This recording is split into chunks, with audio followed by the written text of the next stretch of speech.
Do you feel you're so busy that you don't even have time for a life? Do you feel as if you are constantly running behind? Finding balance in your life can be challenging to do, especially during these stressful days. So it's no wonder that you're feeling out of balance and overwhelmed. However, there are things you can do to achieve some balance in your life. Help is here. Don't struggle anymore. The Optimal Work-Life Balance Workbook will motivate you to gain a new perspective of a balanced life. The downloadable workbook has strategies for improving your life while working at your own pace. It's achievable and reusable throughout your life, and you will receive 21 days of inspirational emails that will set you on your path of creating your balanced life. To learn more, go to coachingforinspirationwithpatti.com, and Patti is spelled P-A-T-T-I. Welcome to Exploring Life and Work with Patti. I am your host, Patti Osferic, a leadership and work-life balance coach. Are you a burnt-out, overworked, stressed-out manager or supervisor looking to find some peace, calm, and maybe a little balance in your chaotic life? Join me as we explore strategies to maintain sanity from chaos to calm. There may be at times some occasional adult language. Let the exploring begin. Hi, managers and supervisors. How's it going? In today's podcast, we will explore having good boundaries in the workplace. Have you ever worked with someone who has no sense of boundaries? What do I mean?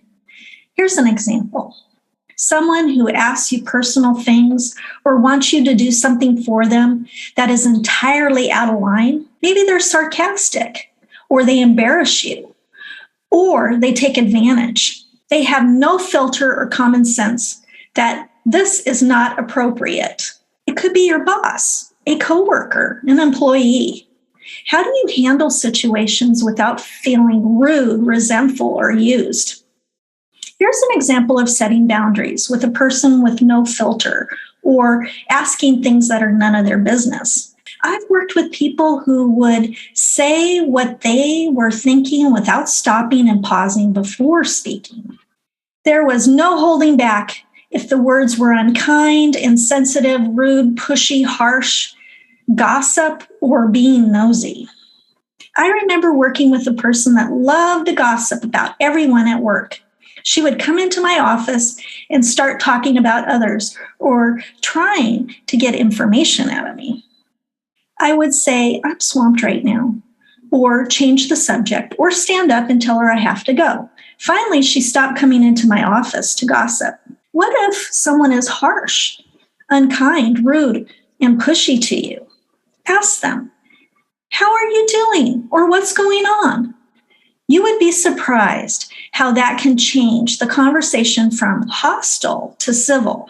Stating what's going on gives them a chance to explain how they're feeling about the situation or the problem in the office. Here's an example of someone that takes advantage of you. The doer and the slacker. The doer personality will sometimes take on other people's work without recognizing that the slacker is pawning it off, especially when a project is close to a deadline in a team environment. The doer will step in to finish the project on time. How does the doer get the slacker to complete their part of the project? By not rescuing them. Let the project deadline go over, and don't protect the slacker. The incomplete task assigned to the slacker, and everyone knows it. If the slacker is accountable for their own actions, they will have to start stepping up to complete their part when everyone else doesn't let them get away with it. Keeping up with the boundary of not doing the slacker's work is necessary to change the behavior and for the boss to become aware. Remember, it is not your responsibility for the person's lack of completion. You are not responsible for them. You are responsible for yourself and you alone. This is a concept for the doer that is hard. But setting the boundaries of not covering and doing all the work will stop you being taken advantage of and give you more time to do the things you enjoy.